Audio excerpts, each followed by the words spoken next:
Dr. Nurse Podcast fam, thanks for tuning in today. Today we have on the podcast Eva Machado. Did I say that right? It's actually Eva Shuman now because I got married and changed my name. But I still... Oh my gosh! I know. Congratulations! Thank you. I am so bad though because I left all my socials with Machado because I was like, oh, no one's going to figure out who I am. It's too confusing for them. And then I just 3 days ago changed them all after a year of being married to Shuman. So it's Eva Shuman now. Okay, well, congrats! Oh my gosh. Okay, well, yes, she is a married woman and she is a nurse and business owner that owns the Purpose People where it's an actual nursing lifestyle brand that supports nurses with merchandise, community, and give back efforts. She's just so passionate about how the pandemic affected nurses and our mindset, and she just wants to empower them and to send them off into the world better than how they came to her. So it's just a really sweet story. And I love one of her shirts, which is the reason why I reached out to her, was enjoy the journey. And she has RN, boldened in that part of the message, which I just, again, you guys all know if you listen to the podcast at all, that's just my tagline. I just want people to just realize that this is a beautiful journey in this career. So welcome. Thank you so much. Mrs. Shuman. I know. Mrs. Shuman. Get it right. Get it right. I know, right? Thank you so much. That was so sweet. So again, for my listeners that are tuning in and they're like, okay, what's her deal? What's her sitch? I love for people to say who they are, how they see their roles and their job title. Yeah, so I could go on for hours, I feel like, about who I am. I do so much and I have so many different things going on, but I have been a nurse for about 5 years. My first year, I was full-time night shift. I then moved to New Jersey to be with my now husband, which we just discussed. And when I did that, I got kind of whatever job I could find because I really wanted to work at a specific hospital where I was going to have no commute because I was already prioritizing certain things. And I was like, I live in the same town as this hospital. I really want to work there. And so I ended up getting a per diem role, which I probably would have wanted full time, but I got a per diem role there and I still work there now. I work in cardiology, so we specialize in electrophysiology. It's a really interesting role just because the hospital is so specialized and it's awesome. I love it. But during that journey, I learned that I absolutely love being per diem. I'm a huge advocate for it. I talk about it all the time on all my pages, why it's so great. I worked full-time hours in that role for years. And then when I started my business a couple of years ago, which we actually just hit 3 years in business, that's mind-blowing to me. But as I transitioned into, okay, what do I want to do beyond working at the bedside? I want to add something in, but what is it? And as I found my business, which is now Purpose People, and I can call it that and it's great, but in the time where I was trying to figure out what I wanted to do, it got really confusing and I started to trial and error different things. And then I landed on this business, which you see today, which is so fun and exciting. And that's what I do now most of the time. And then I also have my per diem role in nursing. So today, what I do is own Purpose People. It's a nursing lifestyle brand and I'm super passionate about that. But then I also do nursing as well. So I get the best of both worlds. I think that's so great. And again, that's another thing I talk about here on the podcast. And that's why, again, you and I, when we were first kind of chatting, we so aligned because I do feel like being in that part-time per diem does allow space and what I call margins for you to start to dream and to create and to see what your soul is saying, you were meant to do this and you were meant to create this. And so by eating that space, again, it took you a while. You planted the seed. You were like, okay, so what do I want to do? I think you started off with 4 mugs or something like that when I was reading your story. And then you built up to where you are today. So again, those little 4 seeds you planted, you watered them, you grew them, you fertilized them, and you still kept doing your other side hustle. And again, you work differently when you know, hey man, I got this thing on the side that might build into something that I can use. I just think that's just so encouraging for nurses to hear that they have opportunities, again, to kind of step back from the bedside, still make decent money and even working part-time, maybe adjust their lifestyle a little bit and give space to dream. So I think that's awesome. 1000%. I mean, even in the beginning, when I was in that nurture phase, I was working full-time hours. And this is when COVID first hit too. I was working in the pandemic, full-time hours as a nurse. And I was just so passionate about Purpose People. I was just able to do both. I knew it was in the nurturing phase where I couldn't just be like, oh, I'm going to make money off this right now and decrease my hours in nursing. It took a long time of me doing both, but it was easy to do both because I was so passionate. And you're right, it completely changed my mindset about my bedside role. I just didn't put all my eggs in one basket, even though that was where all my money was coming from. I still Sure. just had this like multi-passionate aspect to my life that made me able to live in my purpose a lot easier and be more fulfilled in what I did. So that's completely right. Every single nurse that comes on here says that same thing. I gave myself some space. I gave myself a little bit of margin. I let myself dream. And again, you know, even if it's just, I took 2 weeks off. I mean, that's how it started from one nurse. She just took 2 weeks off. She was like, I need space, 2 weeks. Like, let me see what I can do.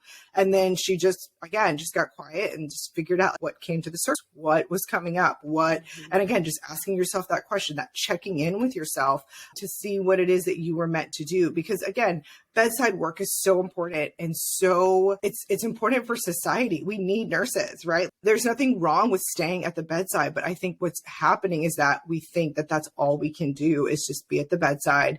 That's the only option you've got. Go till you burn out. And I don't think it's sustainable. And that's the part that I love about your brand and what you talk about so much. So what is the hardest part of owning your own business? And when did you, I think that's the first question. And then I want to hear about when you decided to go ahead and increase those hours at work and to really focus more on building your business. I think starting from the ground up, the hardest part was believing in myself in the mindset of, I know I want to do something. And it's okay if it doesn't work out. It's okay if what I try isn't it. So leading up to what I have today, which everyone sees and they're like, oh, that's so great. That would be nice if I could do that, right? But before that, it's like you said, I trialed and errored. I gave myself space and I tried a bunch of different things that just, they weren't it. And when I realized that they weren't it, I was okay with it. And I just tried something else. And so that was really hard to believe in yourself. Like, okay, I guess this isn't it. I guess I'll try something else instead of just sticking with the one thing that you first thought that you wanted to do and then just going with that forever. I had a book club that I started and it was a mindset book club and I did that. And then I did a round of it and I was like, I don't know why I'm just not feeling it. I don't know if it's that I don't like mentoring people. Is it this? Is it that? Picking it apart. Did another round of it. And then after that, I was like, I just have to let it go and just know that I'm starting from scratch again with something else. But I know I like nursing. So I would pick apart the parts of things that I liked, I didn't like, and take that with me and go to the next thing. And then you, like you said, saw kind of the story of, I started with 6 mugs. I was like, let me play around with product. Got a mentor who just taught me the basics, like very, very basic on how to do product. And the second I launched it, I knew right away that it was it. And so getting to that point was really hard. Getting to the point of like, okay, I know I want something more, but what is it? And I just want it given to me now. I want my purpose given to me now. And so that was really challenging in the beginning. Once I got to the point of finding what it was, it's been so easy. I mean, not so easy. I shouldn't lie. There's a lot of challenges along the way, but it felt so good when I landed on what I knew I wanted to do for sure. Yeah. The work is different, right? Like you work with there's work that inspires you and then work that drains you. And I think that's the problem sometimes with nursing is that initially it's work that's inspiring, but the system is set up to absolutely drain you and just completely empty your tank. And so what I want for more nurses to hear is kind of like what you were saying. So find the work that also makes you feel like it's not work, even though it is work. We're made to work as creatures, as humans. I believe that we need work. We need purpose. Time and time again, as I work with the elderly population, I see stories of they stop working and then they die. It's like, you kind of need like some type of purpose, right? And I'm not saying it's 100% all the way always that way. If you pick up a hobby, you know, you might be able to stave off some of it. But I am noticing this, like as soon as they stop working, it's like the body's just kind of like, okay, cool, I just go to sleep, you know? And so it's something that we need to be doing, but it doesn't need to be a work that completely tanks your life source, your energy, how you feel about yourself. So finding work just gives life to the bones, I think is so cool. So when did you decide to go ahead and decrease those hours and to go ahead and say, the business needs more of my time and attention. I got to step away from bedside. So I started my business at the end of 2019, pre-COVID. That's when I launched those 6 mugs and I launched my first little apparel line of 3 things before COVID, and then COVID hit. I grew my business a lot during COVID. I learned a lot, but I was still working full time. So as you can imagine, that was very draining and but it was draining, but it wasn't because I didn't have all of my other outside life, right? We weren't hanging out with family, we weren't hanging out with friends. So I had time to do both. And so it actually kept me busy in a way as well. And then 2021 was when I realized I needed to decrease my hours because the business started doing well. That was the year I got married, as you know now. And so I was planning a wedding, working full time, and having all these outside commitments come back into my life because things started to settle down and we were starting to transition back to our old lifestyle a little bit. And that is when, not the burnout, but when it just became really clear to me that I needed to step back from something. Something had to give because I got married, went on my honeymoon. It's crazy the amount of stuff I was doing, but I got back, and holiday season is really busy when you have a product-based business because of gifts for Christmas.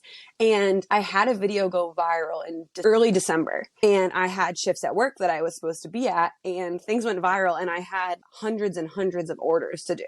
And I just was like, if I could choose right now, I would so much rather be doing these orders and be excited about this. That was my breaking point where I was like, do I call it a work? Like, do I stay up 24 hours? What am I going to do? And I was in a full panic. And then I was like, this is the point where something has to give. And so my commitment going into 2022 was to use all the money that I had reinvested and saved in the business and never spent a dime of, just because I was like I said before, knew I needed to nurture it. So I kind of was saving all of that money in my business account. And I was like, okay, 2022, my commitment to myself is that I'm going to work my minimum requirement as a per diem nurse. And then I'm going to do my business all the other time and see what I can do. And so that's what I've done all year so far. And that's been very overwhelming and just feels like a lot of pressure to make the business do well, but it's what I want to be doing. And I have felt so good this year. I haven't felt burnt out at all. It's so nice. And I tell people too, like, it's kind of like you were saying before, if what you're inspired to do is something that's not nursing, it's okay to say, I love being a nurse. I just don't love being a nurse full time. And that's my little motto that I go by is I'm like, it's not that I don't like being a nurse. It's that I like this more. And I don't like being a nurse full time. I like being able to go 1 12-hour shift a week at the bedside and just be lit up and be like energetic and running around the unit and just like having a great time with my patients and then not be back for a week. And I love that. Because when I go home, I have this other thing I'm really passionate about. And so that's kind of when I decided to take that shift, was when it really just became too much to handle on it. When I hear nurses talk about different aspects of understanding business, right, we have a really myopic view of what nurses can do from a business perspective. And again, we just get taught, like, once you get out of school, go right to the bedside. That's what you take whatever job the hospital offers you. The hospital is your employer. You are their slave. So just whatever they give you, be thankful you have a job. And something about that just rubs me wrong on every aspect. And so I'm like, nah, I think we need to understand better business and how to market ourselves and what we're doing. So what are some of the aspects of business that have been the easiest, and then also contrast it with the most difficult that you've had to really invest in yourself? I've really had to learn this. And then the stuff that your nursing skills made it really easy for you to just transition right into. So let me just start by saying that not having a business background has been the most empowering part of my journey, because when you're starting a business, it's so scary. You're so vulnerable. Like, you're just so scared to screw it up. And not having a business background and knowing I went to school to be a nurse, not a business owner, has been so empowering, because I'm like, oh, guess what? I get to screw up all the time, and it's totally fine because I'm not supposed to know this. And so it was actually way better than like being a new grad nurse when you're like, I'm supposed to know this, med, I'm supposed to know this, I'm supposed to know that. And you can talk yourself, crazy, right? Whereas I went into this and I was like, oh girl, I'm gonna be messing up left and right. And it doesn't matter because I'm not supposed to know. And so I gave myself a lot of grace using that mindset, which I think made things a lot easier for me. I think, and I think a lot of nurses need to hear that, because that is so good, right? But one of the hardest things for me, I think, was just my perfectionism and the passion I had, because I wanted it to be what I wanted it to be. And so things that I get upset about in the beginning, I'm still so embarrassed. One time someone got the wrong order, right? Like human error, like we switched the packages, they went to the wrong people, or someone got the wrong size in something, right? Like they were supposed to get a large, but we pulled the medium, sent them the medium, they email us, customer service, right? Hey, I got the wrong thing. I was in hysterics, bawling my eyes out, because I was just wanting it to be perfect. And I'm like, this is my baby. It's so fragile. If we start screwing things up, I was just a mess. And so it took a long time for me to get over those humps of like, when things went wrong, I would use that mindset, like I said, of like, it's okay. It's okay. But when it was something that I felt I was supposed, that's just something that you just pay attention, Eva, come on. I would really put myself down about. And so that was really hard for me. Thank God for my husband, because he's super helpful and he's just like, you need to relax. But I think my perfectionism. Do you have a total chill husband, and then you're the one that's like type A? So is that bad. what you got? Oh my That's God. what I have. He is like a type B, just like, it's all going to be okay. Yeah. Like, let's just have some fun while we do it. And I'm like, how are we supposed to have fun when it's not perfect? Yes. It's so bad. It's so bad. That's so funny. We went on this vacation. I'm so type A. My brother at some point was like, he's like, okay, so you've literally booked every minute of this trip. Is there calculated time for rest? I was like, yes, you get 5 minutes and then we're back on schedule. It's just exhausting thing he talks about all the time now. He's like, is there calculated time for rest? It's so bad. Is it in the schedule? Yeah, we found our match. That was the most difficult part for me, was just that perfectionism, just really, really the passion that I had behind it kind of caused it to be difficult for me, because I wanted it to be perfect. I wanted it to do well. And so that was good because I had a lot of work ethic and I was hardworking in building it, but also just really hard on myself in the beginning in some ways as well. But the easiest part for me was just the alignment. I think once I realized that it was what I wanted to do, kind of as I shared before, getting to the point of learning that, okay, this is it for me, or this is what I really like, you can go so much further, so much faster when you're aligned with what you're doing and you're doing the right thing. And that's a bedside skill too. If you're even working in the wrong specialty, like it's going to be so much harder for you to love what you do. Right. And so it was easy for me to market. I love marketing. And so it was fun for me to grow a social media brand and do that side of it. And I felt that came really naturally to me as well. So for the social media marketing, which is something that a girlfriend and I, we were just talking, we're like, this is literally so exhausting.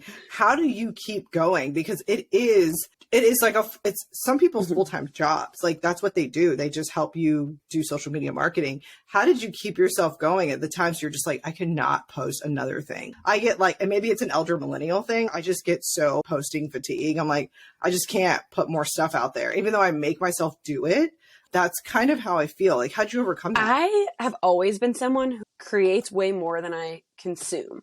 I used to never consume or create. I just was like, I hate social media. It's so stupid. And then as I started a brand, I was like, okay, obviously I'm going to need to be on these apps.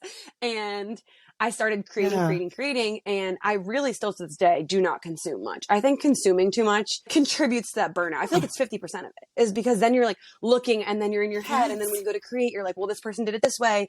And it gets to be too much. It's too much stress. And so I'm a fan of like, yes, you have to be relevant in what are the trends right now. You have to be on social, right? And consume some.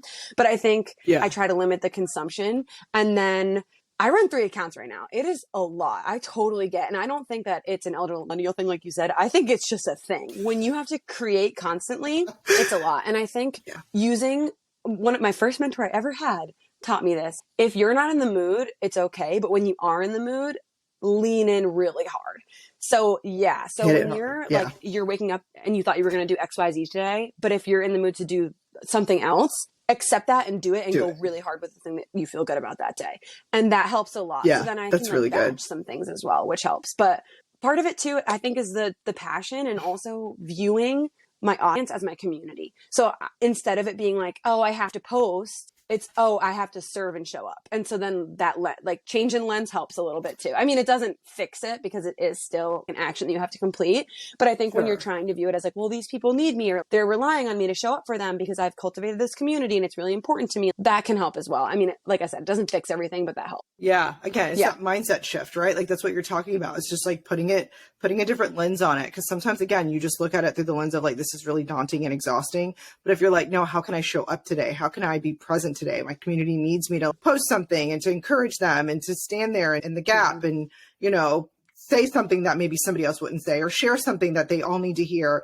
Again, you're right. It's that same act of service that you do through your products, through your merchandise, through your community efforts. I saw that you went on to the hospitals and you went and took care packages to the nurses and you just put a bunch of stuff in a little bag and you're like, even if one thing brings joy, that's all I wanted that package to do. You put a bunch of stuff in there, but you're like, I'm okay if just one thing totally makes it and lands on a fertile ground that creates a seed that sparks, like that brings joy. And so when you think about it again through that lens, just switch out that other lens, put the other one in and fixate on that. I'm not saying you're still not going to have that feeling. That feeling is still there. Your emotions are real. They're there, but you've just got to talk yourself into a different mindset. I think that's really good. And you've mentioned something before I get to the next question, but I really want to kind of harp on this because you've said something about mentorship twice now.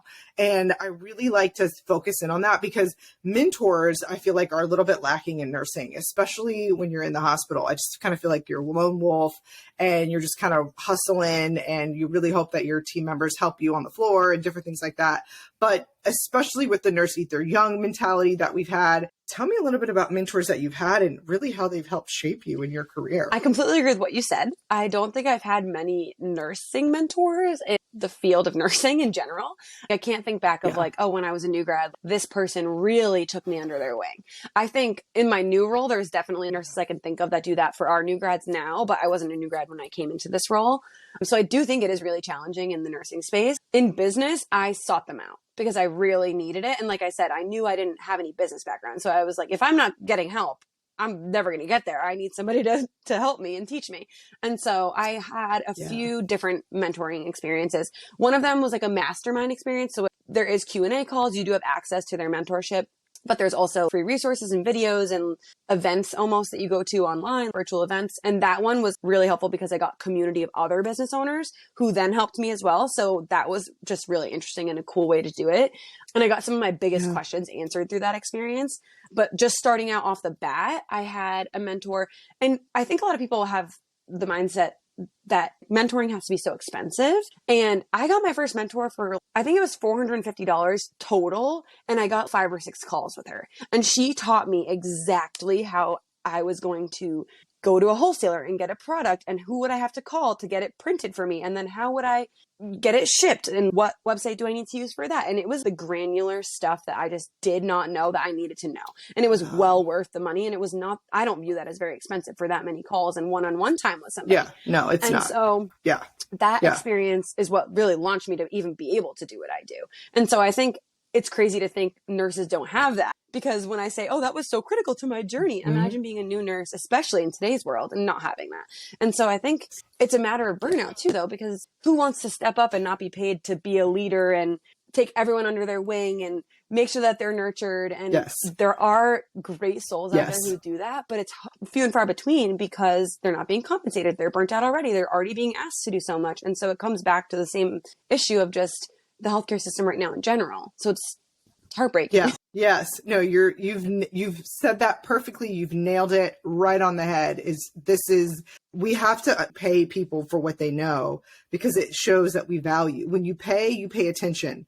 And when somebody is out there giving your knowledge and you know that you put some skin in the game, then you spend the time to go like, okay, I need to be absorbing this. I need to understand. I need to make sure I get the bang for my buck. It does motivate you in a different way when you pay for it. So I don't think it's wrong to request it. I think you're 100% right. I think, again, showing that value. And that's why I put a lot of people on my podcast that are like, hey, listen, I want to teach. I want to show you guys how I did my career, but I require payment. I don't think that's wrong. That's their time. That's their energy. I think also if somebody doesn't have maybe all of it, then you can always go like, hey, listen, all you got is $500. It's like, okay, that's everything you got. Okay, I can do it. That's the stuff that I feel we can then show our heart on and just be like, all right, that's all they had. So I dropped the price for that one person or whatever it is that you kind of set in your mind. It's going to be your charity bucket. And that's the stuff that you give. But I totally agree with you. And I find it so disheartening to hear that we do start off in this career and there really is no one that just kind of goes, hey, let me show you how to be successful here. And I don't know why hospitals don't invest more money in that. I was going to say, you have something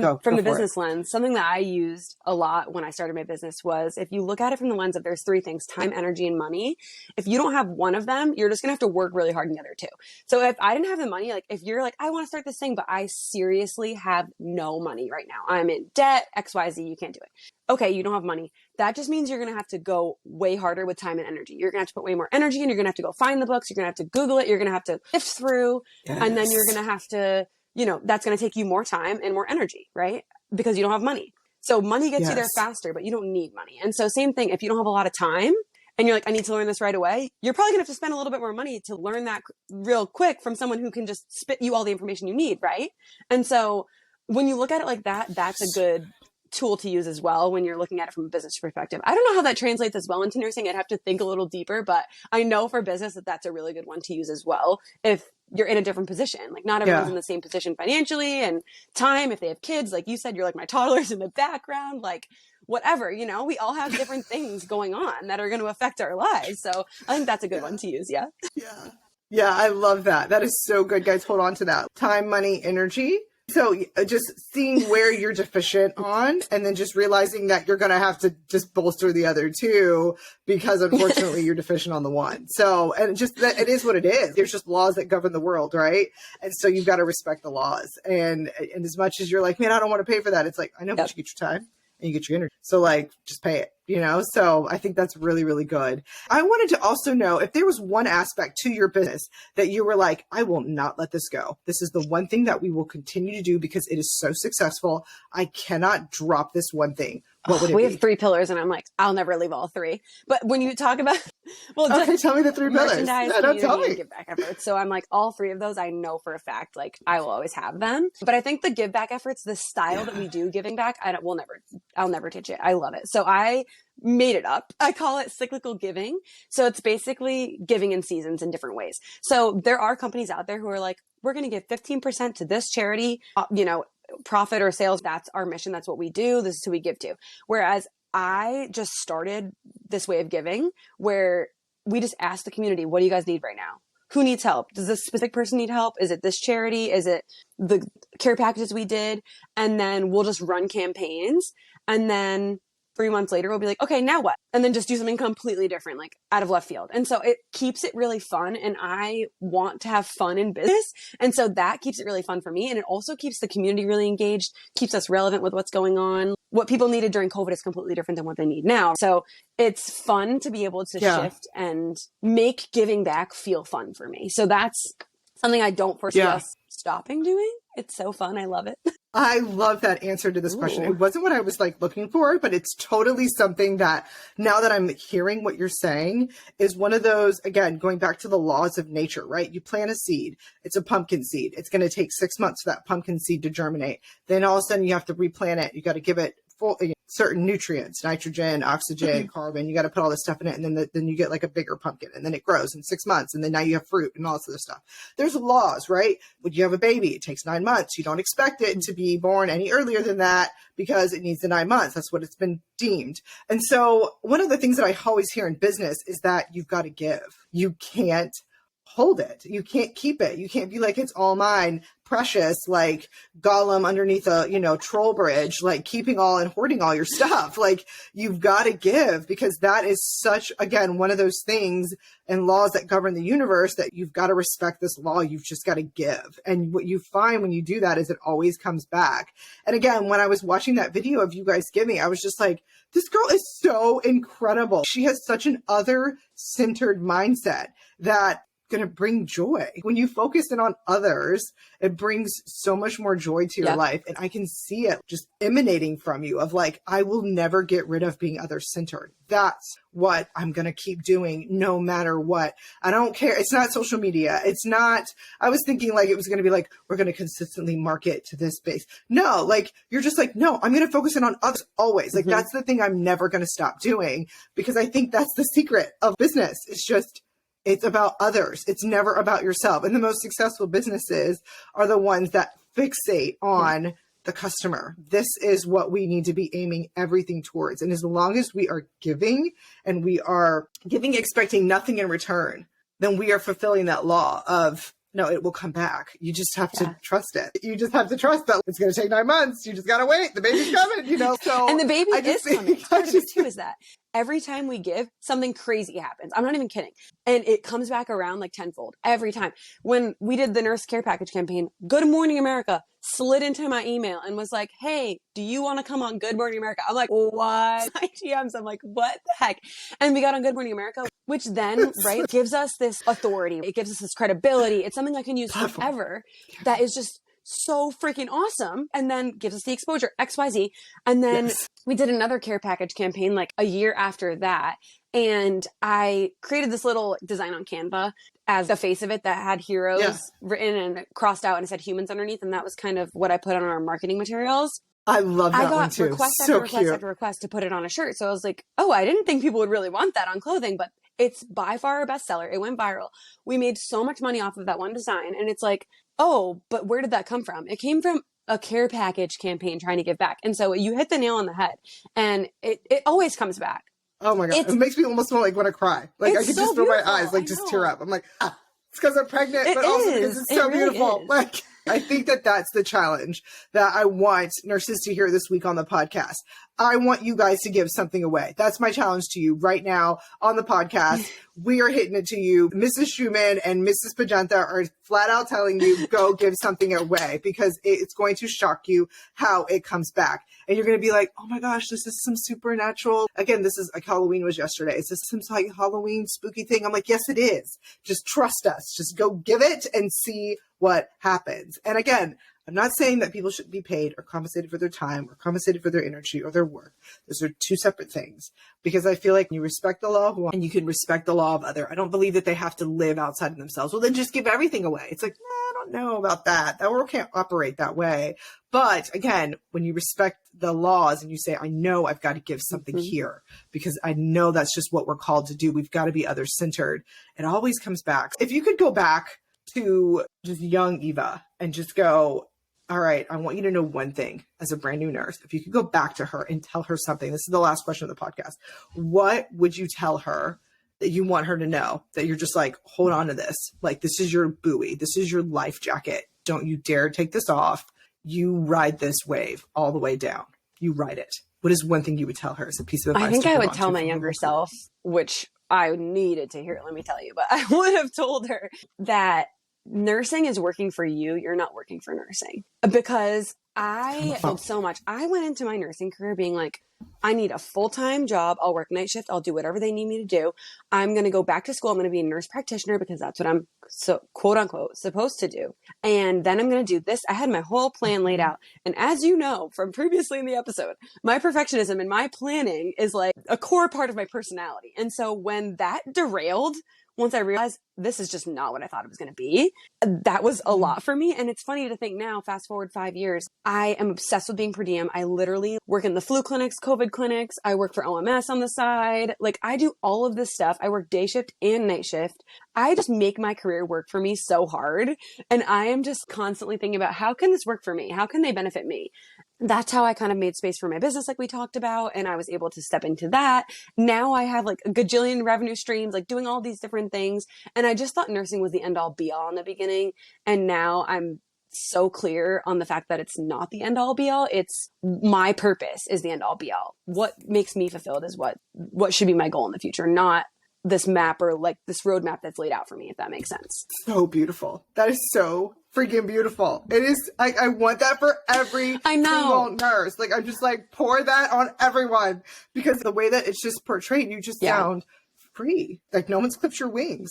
And that's what happens, is that your wings get clipped as a nurse and you just kind of settle in and you just get in this little cage and you're just this little sad bird in a cage. And like, watching you is like, no, this bird flies around. She's free. She's flapping, and she doesn't have any cares about, this is the life I'm going to live. I'm never going to be able to do what I've always wanted to do. And you're doing it now. You're not waiting until you get a pension and you retire and all these different things. Yeah. You're doing it now, which is beautiful. It's just totally my heart. So for the last part of the podcast, we'll just end it right there because it was a perfect point. I do rapid fire. So what I just hit people with is just like these really quick, like boom, boom, boom. Let's just do it. If you could have somebody play you, like an actress, play you and I'm like gonna a say role, Millie Bobby Brown, because everyone tells me that I look like her. You do look like her. That's the chick. I get that all the time. Right? So yes, you totally look like her. Yeah. She's got like really cool personality. Yeah, she seems like super chill. Like, she'd be fun to like go get a cup of coffee with. I'm like, hey, yeah, for sure. And if you had to give someone a book to read, what book would it be?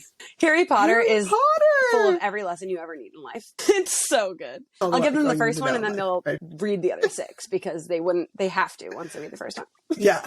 That is so funny. Good answer. Oh my gosh, I had so much fun chatting with you today. Thank you for coming on the podcast. Thank you so much for having me. This was so perfect. I'm so excited. So good. I feel like I just want to go out, give stuff away, and I just want to like go, you inspired me. It was so much energy. I love it. Thank you so much. And so from my listeners that are like, okay, I want to go get her stuff. This is so much fun. Where can they find you? Just kind of give our site is purposepeople.co. That is the same thing as our social media. So our Instagram is purposepeopleco. And that's where you can find the brand stuff. My personal page, I'm really loving TikTok these days. So my personal TikTok is eva.shuman. And my Instagram is eva_shuman_. Thanks, guys. Guys, check her out. She's amazing. Thanks for tuning into the podcast, guys. And don't forget to enjoy the journey of your careers. Take care.